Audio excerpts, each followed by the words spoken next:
Sveigi, tere tulemast kuulama Läti taskuhäälingut veel putru, ajame Läti juttu. Selle taskuhäälingu eesmärk on tutvustada inimesi, kes on õppinud läti keelt, kes on kuidagi seotud Lätiga ja kellele meeldib Läti. Tänane saatekülaline on ajaloolane ja Tartu Ülikooli muuseumi kuraator Ken Ird. Sveiks!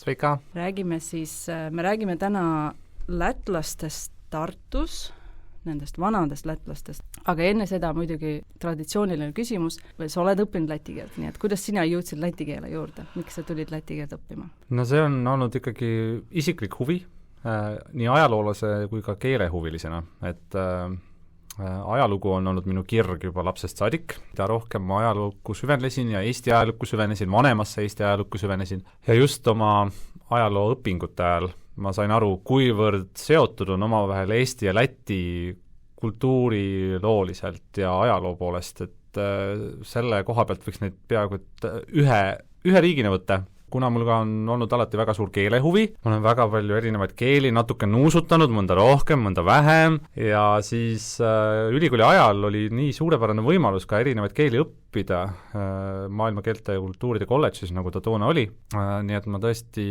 võtsin hästi hoogsalt erinevaid keelekursusi. Mõned läksid paremini, mõned läksid halvemini, ja läti keel oli ka üks keel, mida ma mõtlesin, et ma tahaks kindlasti proovida, nii et kui ma nägin, et läti keele kursus tuleb, siis ma olin, et jaa, ma teen selle ära. Ja lõppes sellega, et ma õppisin ju tegelikult sinuga koos terve aasta. Ma tean, et me tegime suulisi eksameid, milleks ma enam kindlasti võimeline ei ole, aga Lutsu Vienu kahvi ma oskan ikka jätkuvalt öelda. Väga tore.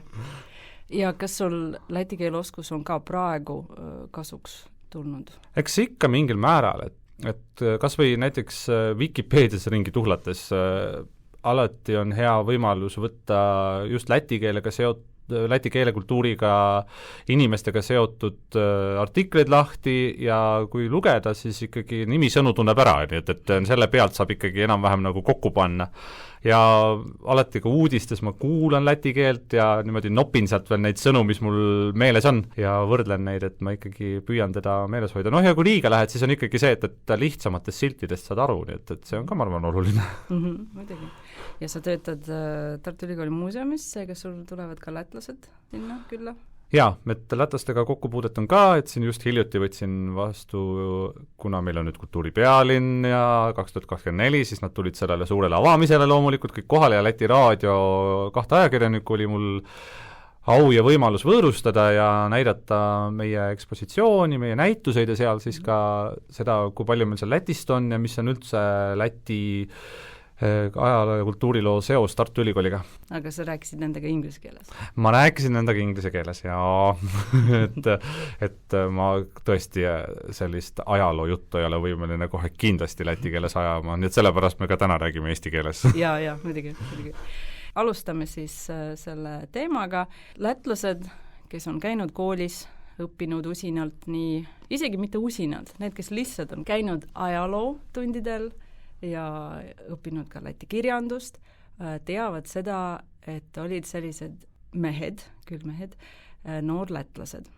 Ja siis Tartu on tuntud kui Täärbata Läti ajaloos ja Täärbatas universitaate on siis Tartu Ülikool. Ja kui lätlased tulevad Tartusse, siis võib-olla on keegi, kes ei pane kokku seda, et Tartu ja Täärbata on täpselt see sama linn.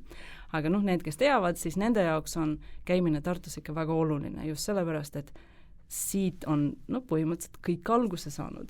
Kas saab niimoodi öelda? Jaa, täiesti kindlalt, et ega see oli minu enda jaoks ka tegelikult avastus sinuga koos läti keelt ja kultuuri õppides. Me õppisin ju ka sinu kultuuriloo aines, et kuivõrd palju tegelikult on Läti vanem keele, kultuuri ja ajalugu seotud just Tartu ja Tartu Ülikooliga. Ja siinkohal mina kui siis nagu Eesti koolisüsteemist läbi tulnud isend saan öelda, et ega Eestis sellest Läti värgist ei räägi ju keegi mitte midagi, et see ei ole mingi teema, et tulebki teatud mõttes ise endale avastada ja mina samamoodi, aga samas, kui siis sinna sisse minna, siis selgub, et lätlased on olnud siin Tartus vaata et edukamadki kui eestlased 19. sajandi ülikoolis ja tegelikult varemgi.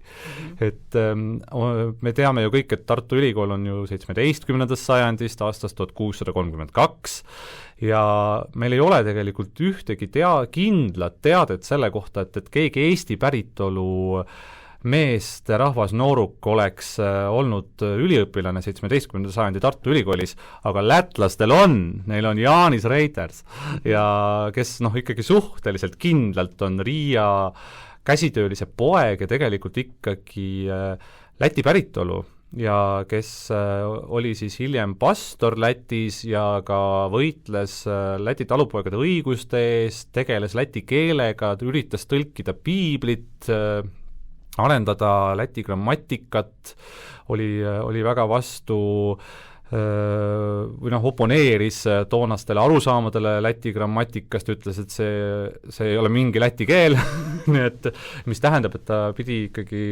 seda keelt hästi oskama ja oma Läti seoseid alles hoidma.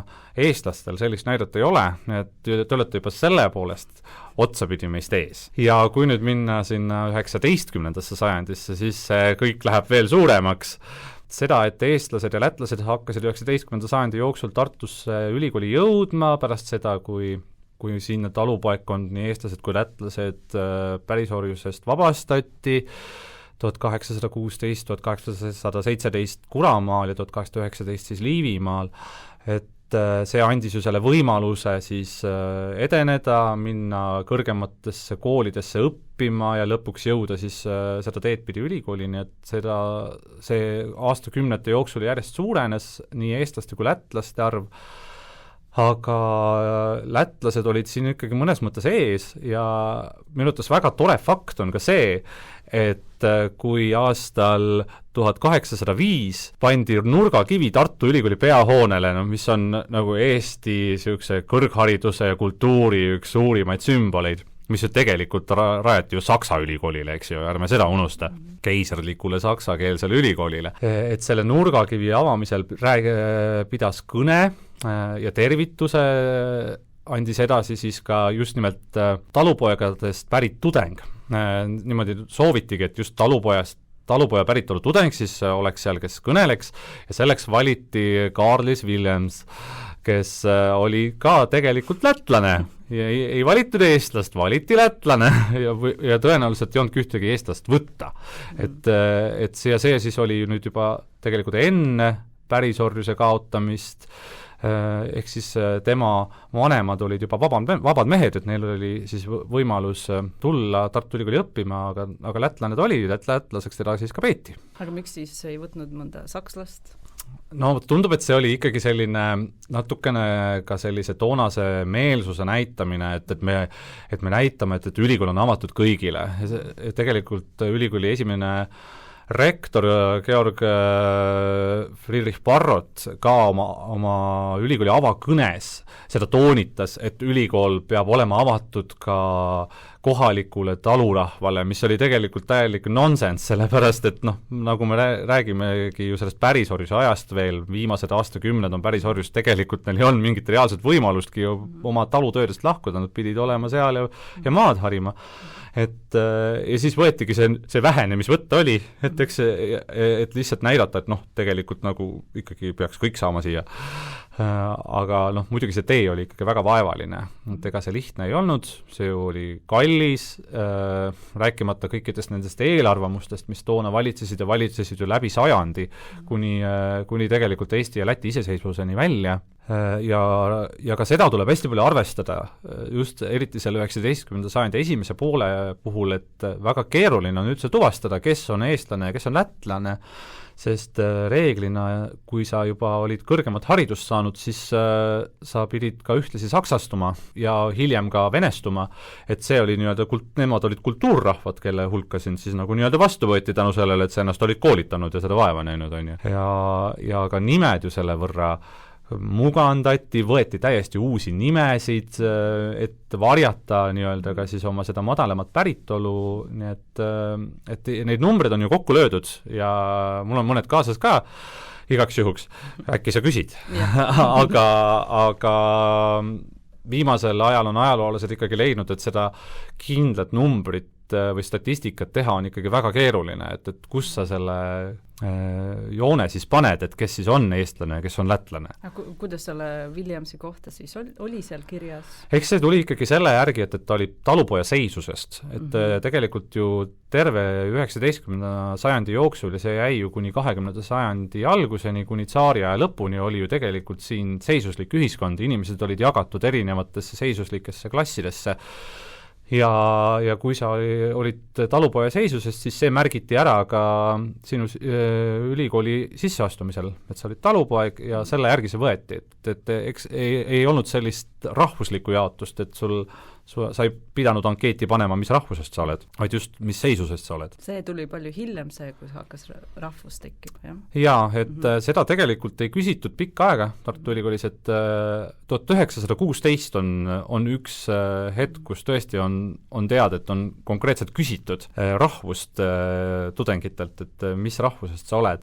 Ja sealt on siis võimalik ka seda statistikat teha, et mis rahvusest keegi siis parajasti oli. Aga enne seda ikkagi oli see seisuslik ja ka siis selle järgi, et kust sa tuled, kus sa sündinud oled ja seda siis kubermangu tasandil, ehk siis oled sa Liivimaalt, oled sa Kuramaalt, oled sa Eestimaalt või kuskilt Venemaa kubermangudest hoopis või hoopis välismaalt ja ma ütlen, kui keegi ongi kellegi nimi, kelle nimi on kuidagi saksapäraselt kirjutatud ja ta on Liivimaalt pärit, siis võta sa kinni, et on ta siis nüüd lätlane või on ta eestlane, et siis tuleb hakata tema enda elulugu taga ajama ja sealt siis kuidagi tuletama, et kus ta täpselt sündinud on, mida ta pärast oma eluga tegi ja kas sealt saab leida mingid tõendid selle kohta, et ta ennast kuidagi pidi eestlase või lätlasena defineeris. Aga selleks, et ülikoolis õppida, tal pidi olema ka raha? Kindlasti, et esiteks ülikoolil oli oma õppemaks, mis ei olnud küll väga suur, aga iga loengu eest tuli tegelikult maksta. Muidugi olid ka stipendiumid, nii nagu tänapäeval, et ka neid taotleti erinevat liiki.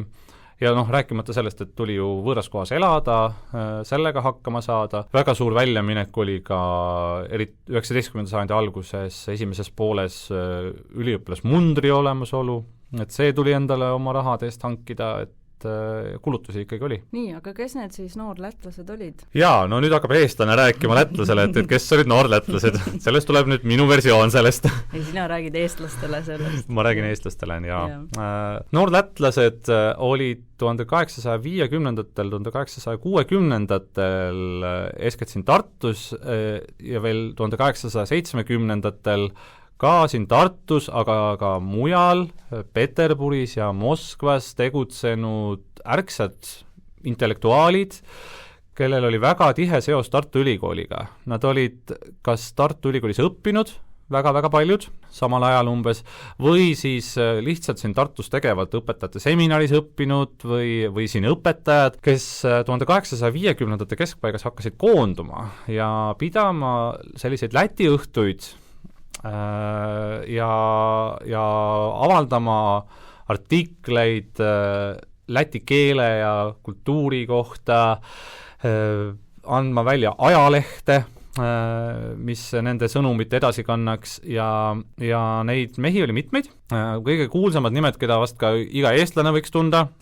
on Kristjanis Barvons ja Kristjanis Valdemars. Just Kristjanis Valdemarsi on eriti välja toodud sellise noorlätlaste ühe peaideoloogina, aga mitte ainult ka tema, neid oli veel. Ja Valdemars on kuulus, väga-väga kuulus selle poolest, et ta 1850-ndate keskpaigas, kui ta Tartu Ülikoolis õppis, pani oma koduuksele visiitkaardi, kuhu ta oli kirjutanud, et on latveetis, ehk siis, et on lätlane, mis oli tollel ajal täielik ühiskondlik sensatsioon, mitte keegi ei defineerinud, kes nagu vähegi haritud inimene oli, ei defineerinud ennast lätlasena.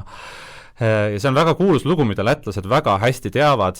Ja nüüd muidugi võib kõigepealt küsida, et mis vahet sellel siis on, kui sa paned nagu mingisuguse visiitkaardi oma ukse peale, kes seda ikkagi loeb, aga asi selles oligi, et seda lugesid väga paljud, sest et see oli selline väga vana Tartu komme, Tartu tudengite komme, et enamasti tudengeid ei olnud nii palju, üldiselt kõik teadsid, kus keegi elas ja ega ju toona telefone ei olnud, eks ju, et selleks, et inimesega kokku saada, tuli minna talle külla reeglina, ja tihtilugu võis juhtuda, et inimest ei ole kodus. Ja mida sa siis tegid, uks lukus, aga siis kirjutati ukse peale sõnumeid, et kas siis ise, kui sa välja läksid, andsid teada, et ma olen umbes seal, tule sinna, või siis sa ise jätsid sõnumi, et vot käisin sul külas, aga sind ei olnud, et saame kokku või umbes võtta ühendust. Nii et see oli tegelikult nagu, ma ei tea, selline toonane Facebook ja et kui ta siis tõesti siis sellise visiitkaardi enda uksele pani, siis tegelikult seda nägid tema enda kaastudengid ja ka teised, kes talle tegelikult külla tulid, et see info levis, et ega see sellest siis muidu skandaali saanud tekkida. Kas muidu on teada, kus kohas ta elas? Ei ole kahjuks, ma tean, et Tartu linn on seda ka täiesti aktiivselt otsinud ja isegi minu abi küsinud selles osas, et välja selgitada, et kus täpselt Valdemars elas, et kus see uks siis oli. Ma tõesti nägin vaeva ja käisin raamatukogudes ja arhiivides ja üritasin siis välja selgitada seda, aga lõpptulem oli see, et millegipärast täpselt sellest ajavahemikust, kui Valdemars õppis, on mingisugused allikakatkestused, et umbes enne seda on kõik aadressid teada, kus tudengid elasid ja pärast seda, aga seal vahepeal on mingi auk ja just sellest ajast ei ole võimalik välja selgitada, et kus ta siis siin Tartus täpselt elas. Nii et see on väga kahju. Keegi äkki meelega midagi kustutas? Ma ikka seda ei usuks, ma vist nii konspiratiivselt see ajalukku alla ei kirjutaks. Jaa. Nii, aga olgu see visiitkaart oli üks asi, aga ta tegeles veel millegagi muuga või mida ta õppis? Ta õppis sellist eriala nagu kameralistika, mis oli siis selline toonane majandusteadus tegelikult, et ta oli selline majandusüliõpilane, põhimõtteliselt võiks tänapäeval öelda ja tema tõeline kirg oli merendus, et see oli see, mis oli talle tähtis ja ta ka avaldas mitu väga olulist teost saksa keeles, siis just merenduse kohta ja merenduse ajaloo ja teooria kohta ja jällegi üks oluline kultuurilooline ja hariduslooline fakt, mis vast ka eestlastele palju midagi ütleb, on Heinaste merekool, Ainaži, siis läti keeles, mis on ju seal kohe pärast Iklat, et see on ju just nimelt Valdemarsi avatud ja loodud merekool, kus õppisid ka ju väga paljud eestlased ja said kaugmeresõidu kapteniteks, nii et selle koha pealt on ta ka igal juhul väga kuulus. Ja Valdemarsi ja tegelikult nende teiste puhul ka, Juris Alunans näiteks, mis on väga huvitav, kui me hakkame võrdlema seda noorlätlaste aega ja nende nii-öelda ärkamise aega, mis tegelikult oli ju ajaliselt umbes täpselt samal ajal kui meie eestlaste ärkamise aeg, 1850, 60, 70 algus, et mis lätlasi iseloomustab, on see, et Läti ärkamise aja juhtivad tegelased olid kõrgharitud intellektuaalid, et nad olid Tartu Ülikooli üliõpilased, lõpetanud Tartu Ülikooli. Eesti ärkamise aja tegelased ei olnud reeglina tudengid, et mõned näited ju olid, aga meie kõik need suured kujud, Johann Voldemar Jansen oli koolmeister ja köster, Karl Robert Jakobson täpselt samamoodi oli ju tegelikult ikkagi õppinud kooliõpetajaks, mitte ei olnud õppinud Tartu Ülikoolis. Liidia Koidula ei saanudki Tartu Ülikoolis toona õppida, sest 19. sajandil naised ei saanud Tartu Ülikoolis õppida, üheski ülikoolis Vene keisririigis. Ja teised ka, et nad olid tegelikult ikkagi sellised koolmeistrid, õpetajad, köstrid, kes vedasid seda rahvuslikku ärkamist, mis ei tähenda, et lätlastel ei olnud sama, oli küll, aga just need, kes olid need peaideoloogid, kes seda vedasid, nemad olid ikkagi reeglina tudengid. Eestlastel on üks erand ja see on Jakob Hurt loomulikult. Tema ju oli usuteaduse üliõpilane ja hilisem pastor, et tema tõesti oli Tartu Ülikoolist, aga ülejäänud ei olnud. Siis oli veel Christian Barons, jah? Ja Christian Barons, jälle väga põnev kuju, õppis matemaatikat ametlikult, aga tegelikult astronoomiat, nii et Tartu Tähetorn oli tema kodu. Aga mille poolest ta on siis Läti kultuurilukku ennast kinnitanud ja sealt tema välja ei pääse, on siis loomulikult, et tema oligi just nimelt lätlaste Jakob Hurt, et tema oli Läti folkloori ja rahvalaulude koguja, Läti rahvalaulud, mis on siis Daina, on see nimi, kuidas neid kutsutakse, ja tema on siis Dainade isa. Ja kui te lähete Läti rahvusraamatukokku, siis seal on ka Dainade kapp, mis on lätlaste kultuurilooline reliikvia, et kui hävib ka Läti, siis peaks see alati alles jääma, ma usun. Et see on siis selline spetsiaalselt valmistatud eriline sajast sahtlist koosnev kapp, kus siis on peidus siis kogu see tema elutöö, tema kogutud rahvalaulud, lätikeelsed rahvalaulud, et rahvalaulu koguja Maruans oli, see oli tema elutöö, aga ta oli siis samamoodi ka noor lätlane, väga aktiivne kogu selles seltskonnas, mitte siis ainult Tartus, vaid ka hiljem mujal, nii et koos nad seal tegutsesid. Ja meil oli ka juttu sellest, et peaks siis nende ülikooli ajast rääkima ja siis ma mõtlesin, et ma vaatan siis natukene Baronsi mälestusi ja tõepoolest avastasin sealt, et ta on oma ülikooli aega väga värvikalt meenutanud ja siin on üks, kui tohib, siis ma võin ette lugeda, et on üks lugu siis sellest, kuidas ta Riiast tuleb siis Tartusse uuesti pärast vaheaega ja tal läheb natukene viltu see, et ta ei saa korralikult postitõlla peale ja peab seetõttu 36 tundi Riiast Tartusse sõitma järjestikku ilma pikemate vahepeatusteta, siis Kutsari kõrval oktoobrikuus siis lihtsalt väga lihtsa sügismantliga, ühesõnaga ta külmub totaalselt läbi, vettib totaalselt läbi, tunneb ennast väga halvasti ja siis järgneb selline lugu. Kui lõppeks Tartu jõudsime, olin külmast kange ega võinud loota, et see kõik tõsisema haigestumiseta läbi läheb. Oma korterisse jõudnud, lasin teenijal teemasina hakkama panna, jõin ahnelt ühe klaasi teise järel, kuni kogu masina tühjendasin. Siis langesin voodisse, katsin end soojalt kinni ja jäin kohe magama. Ärkasin alles järgmise päeva lõunapaiku ja tundsin end täiesti ärksa ning tervena, aga olin näljane kui hunt. Kähku tõmbasin selga lahedad reisiriided, unustasin, et pika suvevaheaja jooksul vuntsid ja habe seaduse vastaselt pikaks olid kasvanud ja tõttasin restorani keha kinnitama. Kuri saatus ei olnud mind aga veel maha jätnud. Kohtasin teel Pedelli. Vormist üleastumise pärast tsiteeris see mind rektorile. Karistuseks teadagi kartser. Selline lugu, siin on nüüd palju mõisteid, mis vajavad võib-olla selgitamist, aga kõigepealt siis see, et ma rääkisin ju siin ka alguses, et tudengid kandsid vormi ja see on nüüd siis see peamine häda, mis tal juhtus, et ta unustas selle vormi selga panna, kui ta siis Tartusse jõudis ja läks tänava peale, et see oli kohustus, et kui sa olid tudeng, siis sa pidid kandma avalikus ruumis vormi. See kohustus kestis kuni 1860. alguseni, see oli päris pikalt. Ja ühtlasi selle vormi juurde kuulus siis ka see, et kuidas sa ka füüsiliselt välja nägid, et tudengil ei tohtinud olla vuntsi ega habet, et vuntse võisid kanda ainult ohvitserid. Ja kes on näinud pilte Baronsist, küll siis tema hilisema seast, see teab, milline habe tal tegelikult oli, et karvakasvuga tal probleeme ei olnud ilmselgelt.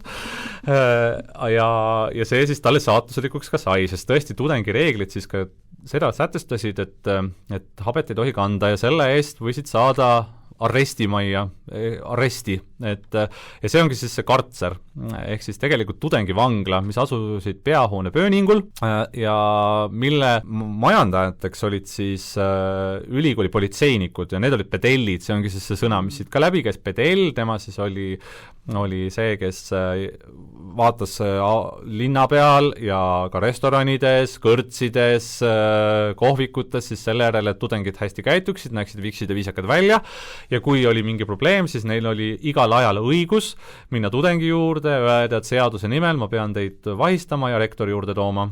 ja see oligi see, et miks siin oli kirjas sõna tsiteerima, see oli toonane väljend, mida see, kuidas siis see protsess käis, et see oli tsiteerimine siis. Ja siis niimoodi ta siis väidetavalt siis kartserikaristus sai ja ja mind kui ajaloolast hakkas siis muidugi huvitama, et kas sellel siis ka ikkagi tõepõhi all on ja Tartu Ülikoolil on niisugused suured paksud trahviraamatud 19. sajandist, kuhu on siis järjest kuupäevaliselt kirja pandud kõik siis karistatud tudengid ja sealt on võimalik siis üles otsida need inimesed, loomulikult seal ta ei ole Kristjanis Barvans, vaid Kristjan Barvan ja seal on ta tõesti olemas ja selgus, et ühtekokku on Barons 4 korda ta istunud kartseris. Tal on olnud sellised pikad karistused 2 korral koguni 8 päeva ja tõenäoliselt see, millele ta viitab, juhtus 4. juulil 1859, kui ta siis sai karistuse korduvalt tsiviilriietes avalikkuse ette tulemise pärast ja siis 8 päeva kartseris pidi ta siis istuma selle pärast.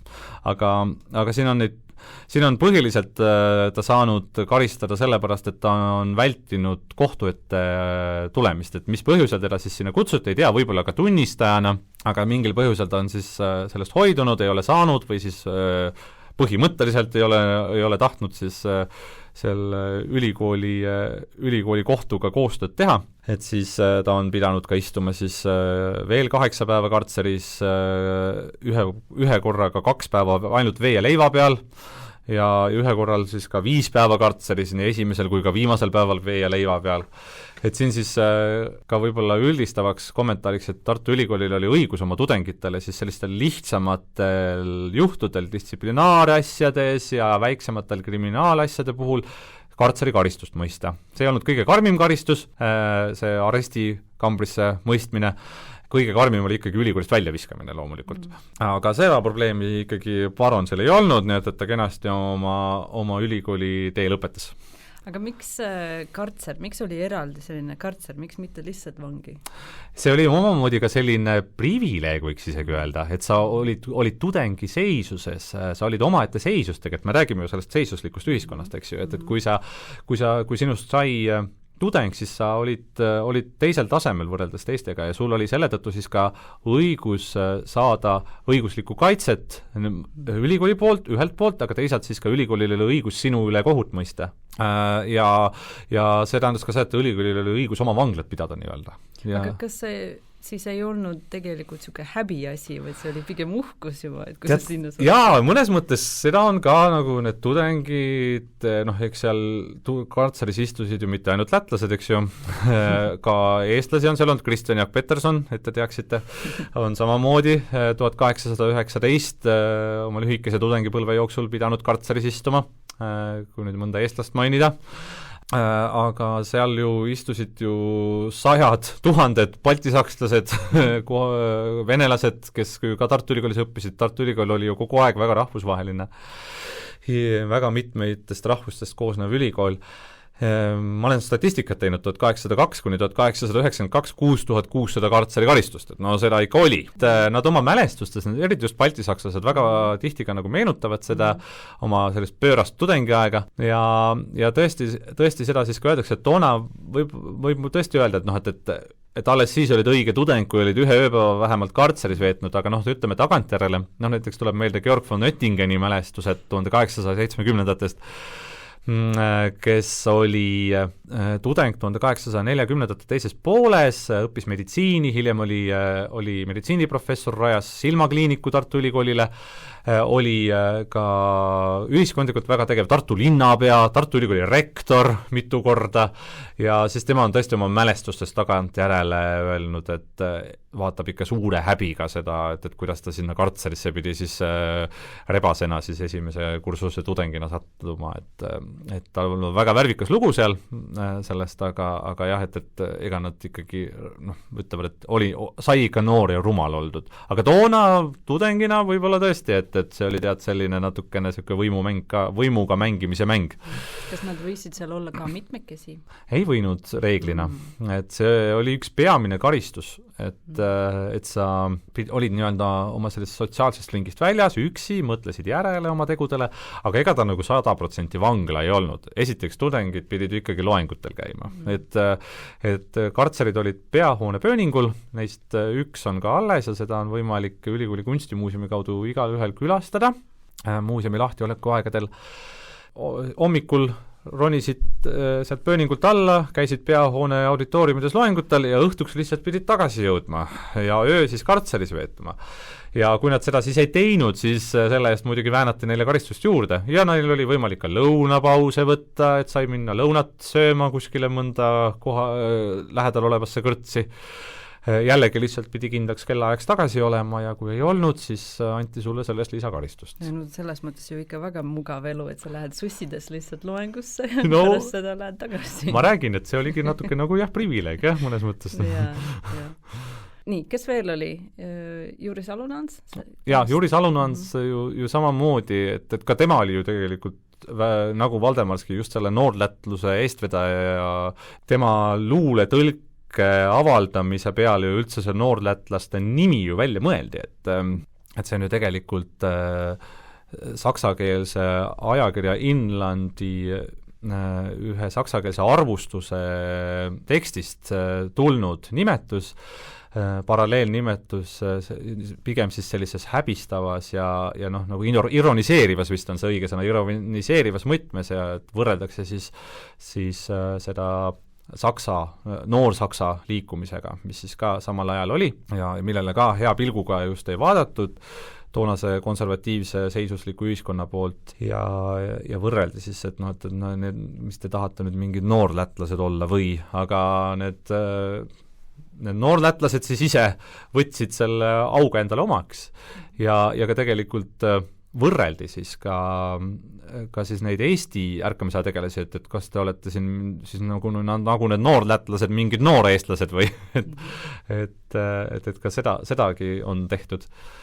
Omaette huvitav küsimus on muidugi see, et kui palju nad siis kõik omavahel suhtlesid, et seesama, millest ma siin alguses rääkisin, et mõnes mõttes Eesti ärkamisaja juhtfiguurid ja Läti ärkamisaja juhtfiguurid seal 19. sajandi keskpaigas olid natuke erinevatest ringkondadest, et ühed olid sellised eestlased pigem koolmeistrid, lätlased pigem üliõpilased, kõrgharidusega spetsialistid, et seetõttu nad juba nagu erinevate seisuste tasemete ja elukohtade tõttu võib-olla nii palju kokku ei puutunudki, mis ei tähenda, et need kokkupuuted ei olnud, et eriti just siis, kui Valdemars läks Peterburi, kus ta ju tegelikult ju hakkas pidama ajalehte, mis oligi üks noorlätlaste üks põhiinfokanaleid ja mis ju levis toonases Läti ühiskonnas väga-väga laialt,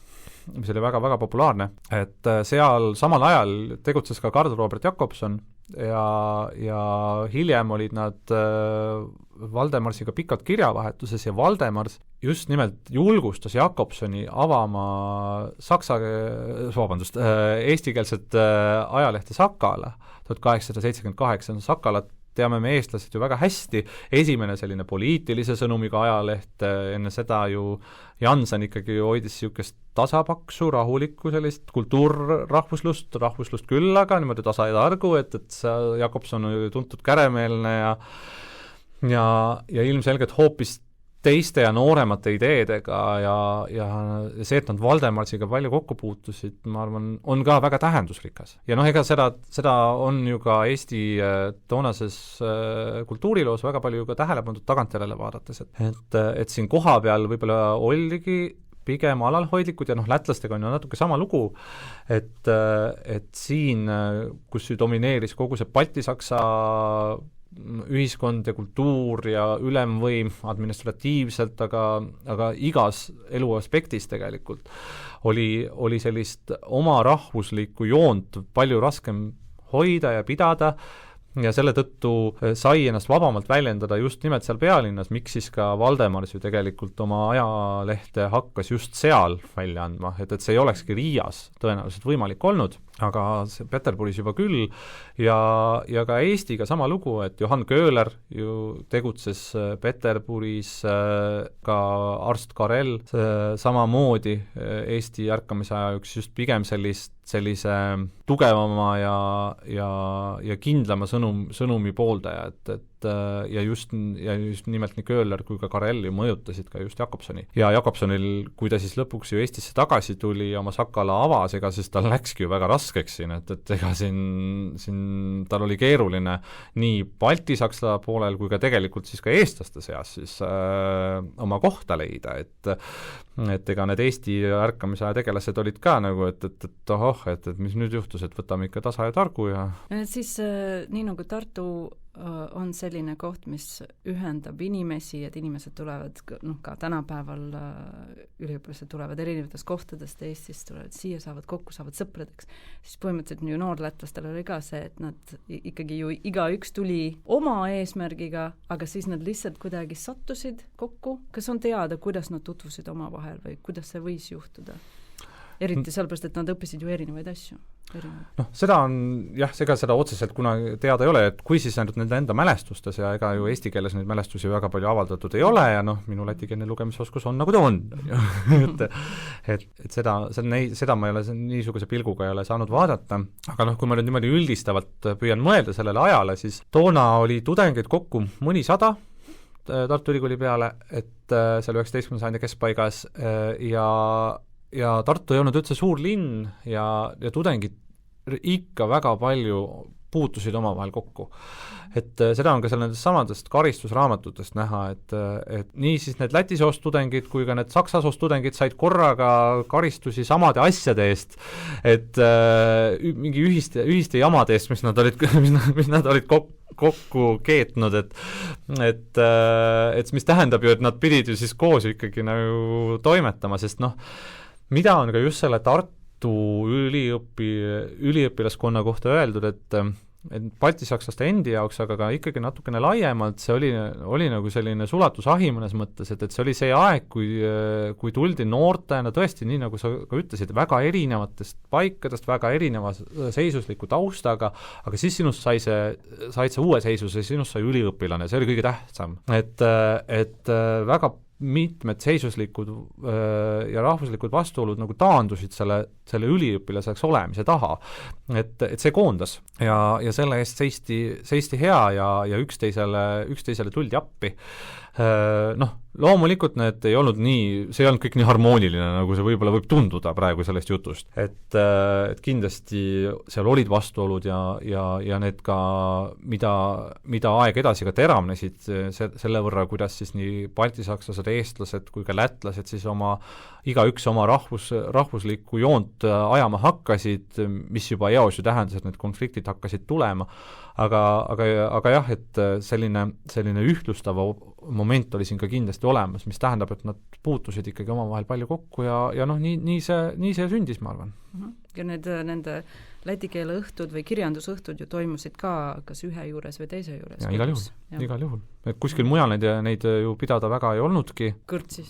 Jah, põhimõtteliselt ju on, aga ega need olid ka sellised küllaltki kärarikkad kohad, ma arvan, et seal nagu niisugust sulnist küünlavalgusõhtut läti keelega on võib-olla natukene nagu raske pidada, aga eks seal olid ka ju omad momendid, et need samad tudengi eeskirjad, millest siin ka natuke juttu olid, ega need ju määrasid ka seda, et kui palju tudengid võivad koos käia, kuivõrd suuri ühiseid kogunemisi nad võivad teha, kindlaks määratud arv oli, et kui mitu kaastudengit sa võid endale külla kutsuda, kindlad kellaajad, mis ajast seda teha ei tohi, ja tõepoolest pedellidel oli siis ka õigus kamp laiali ajada nii-öelda ja on ka näiteid sellest, kuidas nad siis on pidanud siis ka tõesti kas siis noomituse või siis halvemal juhul tõesti kartseris istuma, sellepärast et mingisugune kahtlane koosviibimine on korraldatud. Et eks see oli teenis seda, et tudengid oleksid ikkagi moraalsed ja ei häiriks linnakodanike elu ja ka natukene see mure, et see kõik ei läheks liiga käremeelseks, emotsionaalseks seal, sest noored inimesed võivad kiiresti väga emotsionaalseks minna, nagu ikka, üle aegade. Ja siis noorlätlased olid, põhimõtteliselt alustasid selle traditsiooni ka, et Tartu Ülikoolist sai ka lätlaste põhiliseks haridusasutuseks, sellepärast et muidu Riias oli polütehnikum, siis ja siis kas mindi veel ka Peterburi või Moskvasse, aga Tartu tegelikult oli kõige lähedasem. Jaa, ikka, et Tartu oligi ju mõeldud siinsete provintside Eestimaa, Liivimaa ja Kuramaa kubermangude ülikooliks. See on nende kubermangude üliõpilased, kui nad, või noored, kui nad olid lõpetanud nendes kubermangudes gümnaasiumi või teinud nende gümnaasiumide juures ära lõpueksamid, nendel oli automaatne õigus astuda Tartu Ülikooli. Et mingid sisseastumiskatsed ei olnud, et lihtsalt pidid näitama, et nad on need kursused läbinud, nad oskavad ladina keelt ja mis seal kõik veel juurde käib, ja see andis neile õiguse olla tudeng ja siin Tartus õppida, nii et see oli selles mõttes väga loomulik protsess, oli väga loomulik siia õppima tulla, ja tõesti kuhugi mujal ei olnud tihtilugu võimalik minna, ja Tartu oli siin keset neid kubermange ja väga loogiline koht ka kuhu tulla. Aga kui niimoodi vaadata aastate järgi, siis tegelikult oli väga lühike aeg, kui nad olid need kõige aktiivsemad, see Baron, see Valdemar, see Alunants, nad olid siin põhimõtteliselt ainult nii kaua, kui nad õppisid ja siis nad läksid ära. Aga pärast seda on veel lätlasi tulnud õppima. Olid veel need, kes korporatsioone tegid. Just, et kindlasti, mis on väga oluline jällegi Läti kultuuriloos on Letoonia. 1882 õnnestus Läti tudengitel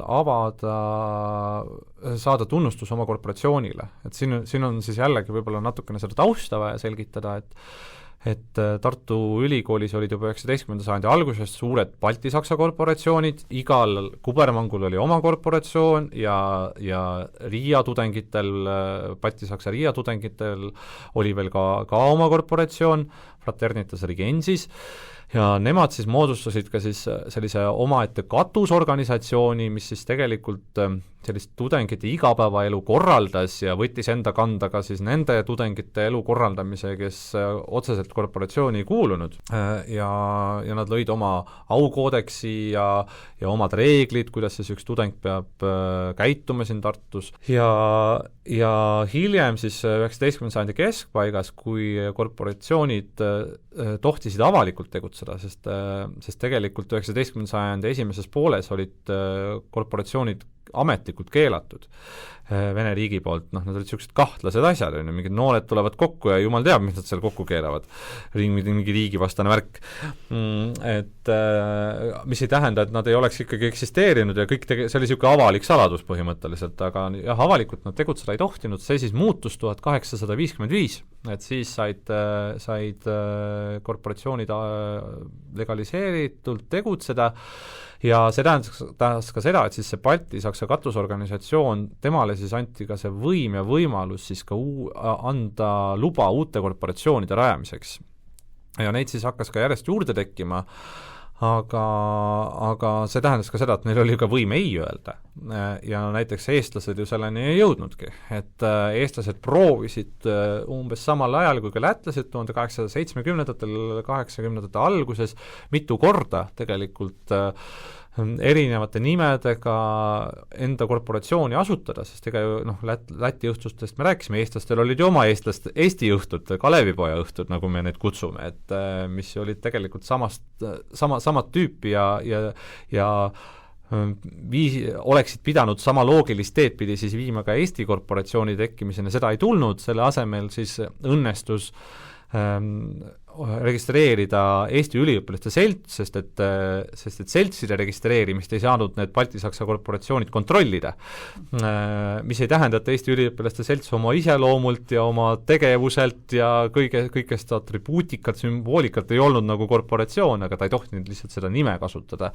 Aga lätlastel see õnnestus. Ja siin on erinevaid seisukohti toodud selle kohta, et kas see tähendab seda, et nad pidid ennast kuidagi kuidagi siis ka tasalülitama, et väidetavalt siis nad andsid siis nendele Balti-Saksa korporatsioonidele siis ka kindla ausõna, et nad ei tegele poliitikaga, et nad sellist rahvuslikku joont ei aja, mida nad hakkasid küll kohe rikkuma ja sellest tekkisid omad uued tülid, aga jah, neil see miskipärast tõesti õnnestus, kuigi ju tegelikult eestlasi ja lätlasi Tartu Ülikoolis läbi aegade kuni siis 20. sajandi alguseni välja oli üsna võrdselt Tartu Ülikoolis ja mõnikord isegi lätlasi rohkem, mis on ka selles mõttes loogiline, et lätlasi esiteks ongi alati rohkem olnud ja teiseks lätlased olid majanduslikult ka eestlastest ees, et nii maal ju tegelikult, eriti ju Kuramaal oli lihtsalt see majanduslik võimekus parem ja rääkimata muidugi Riiast, et see võimalus ennast Riias läbi lüüa oli palju lihtsam. EUS-il on sama ajalugu seoses lipuga, nii nagu Letonial, jah? Jaa, no vot see lipulugu on muidugi natuke niisugune keeruline, et lõppkokkuvõttes ju Letoonia ju võttis hoopis teised värvid, et neil ju tegelikult ju neid värve, mis on nüüd praegu Läti rahvuslipp ja riigilipp, neid värve nad ju lõpuks korporatsioonina ju ei kasutanud.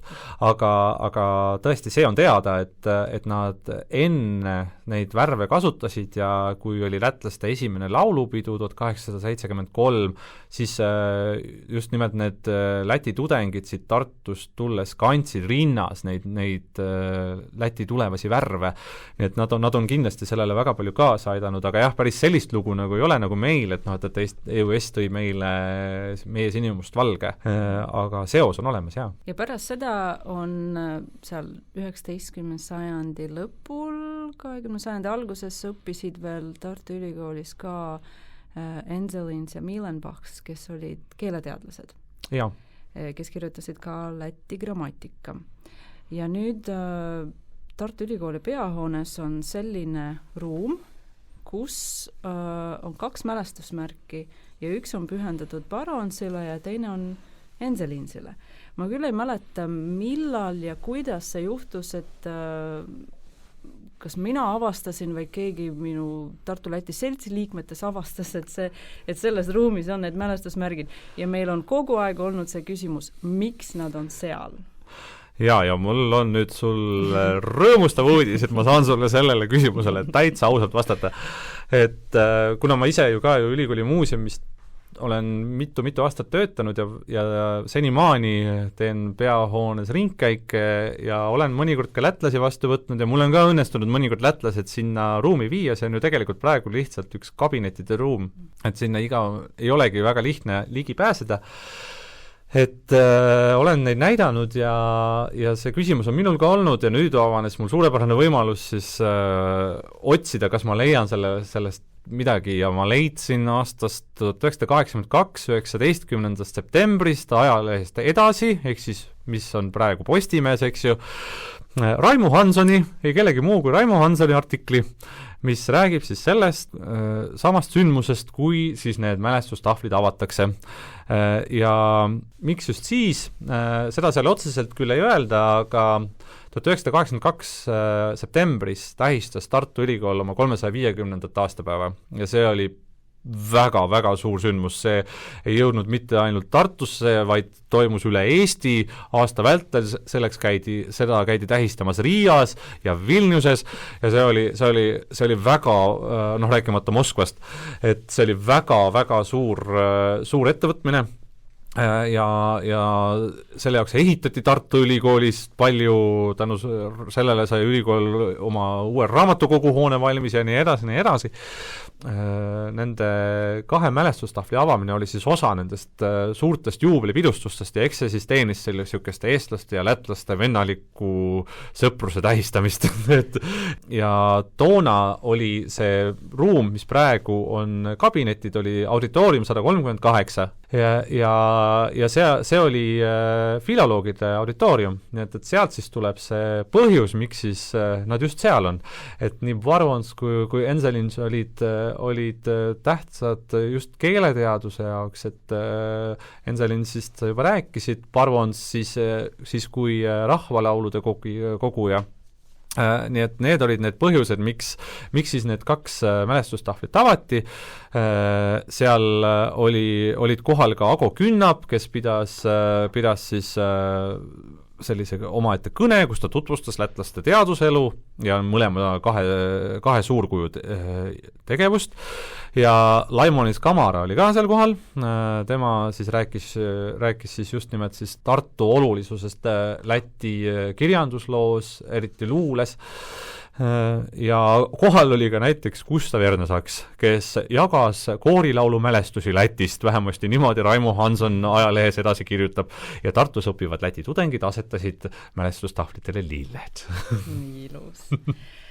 Jah, aga sa mainisid praegu, et see on praegu mingi kabinet ja see oleks ju tulles tagasi kogu selle teema juurde, et kuivõrd tähtis Tartu Ülikool on lätlastele, siis see ruum ju võikski olla tegelikult avatud, et lätlased, kes tulevad Tartusse, nad saaksid seda mälestusmärke vaadata.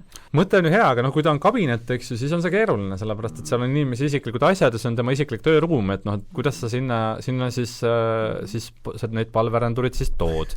Aga võib-olla siin oleks nüüd Tartu-Läti seltsil just hea võimalus rektoraadiga läbi rääkida, et äkki õnnestuks need tahvlid tõsta koridori, et jätta nad siis niimoodi ukse ette, seal on ju juba ka mõned mälestustahvlid Eesti õigusteadlastele sealsamas selle ukse kõrval, et miks mitte siis veel leida üks koht seal ka siis just nimelt koridoris, et siis on see auditooriumis sissepääsu juures ära tähistatud ja peahoone koridori, kui peahoone on lahti, saab ju gruppidega tulla, seda ei ole keegi keelanud, nii et ma arvan, et see on täitsa hea üleskutse ja kui vaja, siis mina võin ajaloolasena sinna appi tulla ja seda algatust ka toetada.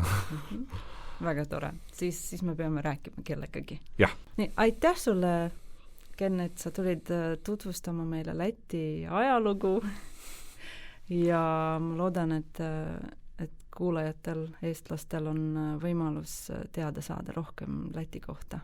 Jaa, minge Lätti, mitte ainult Riiga, käige ka mujal, otsige seoseid Läti ja Eesti vahel, neid on nii palju ja see on minu arvates üks suur väärtus, et meil on sellised naabrid, kes on meile nii sarnased, kes lihtsalt räägivad teist keelt, mis kõlab tegelikult väga ilusasti. Aitäh sulle! Ootame palju Läti turiste Tartusse sel aastal ja igal aastal. Ja. Aitäh kutsumast ja näeme Lätis! Jah, paldies! Lūdzu!